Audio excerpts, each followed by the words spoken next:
अतीत को छोड़ने की कला। गौतम बुद्ध की प्रेरणादायक कहानी एक बार जरूर सुने। दो भिक्षुओं की कहानी। एक बार गौतम बुद्ध के दो शिष्य जो भिक्षु थे, एक गांव से दूसरे गांव की ओर यात्रा कर रहे थे।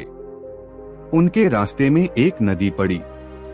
नदी के किनारे पर उन्होंने एक सुंदर युवती को खड़ा देखा, जो नदी को पार करना चाहती थी, लेकिन पानी गहरा और बहाव तेज था। युवती ने दोनों भिक्षुओं से मदद मांगी। बड़े भिक्षु ने बिना किसी झिझक के कहा, मैं तुम्हारी मदद करूंगा। उन्होंने युवती को अपनी बाहों में उठाया और नदी के पार सुरक्षित जगह पर उतार दिया। युवती ने धन्यवाद कहा और अपने रास्ते चली गई। दूसरा भिक्षु, जो छोटा था, इस घटना से असहज हो गया। दोनों भिक्षु अपनी यात्रा पर आगे बढ़ गए, लेकिन छोटे भिक्षु का मन शांत नहीं हो पा रहा था। कुछ घंटे बाद छोटे भिक्षु ने बड़े भिक्षु से कहा, भाई, क्या आपको याद है कि हमने अपनी प्रतिज्ञा ली थी कि हम किसी महिला को नहीं छुएंगे? आपने उस युवती को क्यों उठाया?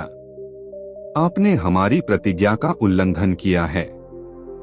बड़ा भिक्षु मुस्कुराया और शांत स्वर में बोला, भाई, मैंने उस युवती को नदी के किनारे पर ही छोड़ दिया था, लेकिन ऐसा लगता है कि तुम अब भी उसे अपने मन में लेकर चल रहे हो। कहानी से सीख। यह कहानी हमें सिखाती है कि अतीत को अपने मन से छोड़ना कितना जरूरी है। बड़े भिक्षु ने युवती की मदद करके तुरंत उसे भुला दिया और आगे बढ़ गए, लेकिन छोटे भिक्षु ने इस घटना को अपने मन में पकड़ लिया और पूरे समय उस पर विचार करता रहा। गौतम बुद्ध ने हमेशा सिखाया कि अतीत में अटके रहने से हमारा वर्तमान खराब हो जाता है। अगर हम किसी चीज को अपने मन से जाने नहीं देंगे, तो वह हमारे अंदर बोझ बनकर रहेगी और हमें आगे बढ़ने से रोकेगी। अतीत को छोड़ने की कला कैसे अपनाएं? माफ करना और भूल जाना। अगर अतीत में किसी ने आपको चोट पहुंचाई है, तो उसे माफ करें और आगे बढ़े। वर्तमान पर ध्यान दें। अतीत के बारे में सोचने के बजाय अपने वर्तमान के हर पल को पूरी तरह से जिएं। सीखें और छोड़ दें। अतीत की गलतियों से सबक लें, लेकिन उनके साथ चिपके न रहें।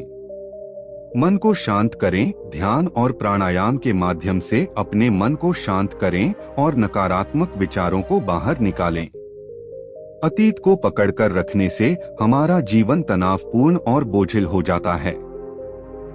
यह कहानी हमें सिखाती है कि हमें अपने मन से उन चीजों को छोड़ देना चाहिए जो अब हमारे नियंत्रण में नहीं हैं।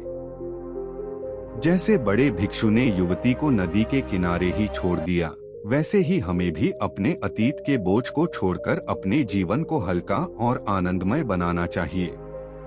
अतीत में मत उलझो, वर्तमान में जियो और भविष्य की चिंता मत करो। यही शांति और सच्ची खुशी का मार्ग है। गौतम बुद्ध। लाइक शेयर जरूर करें। धन्यवाद।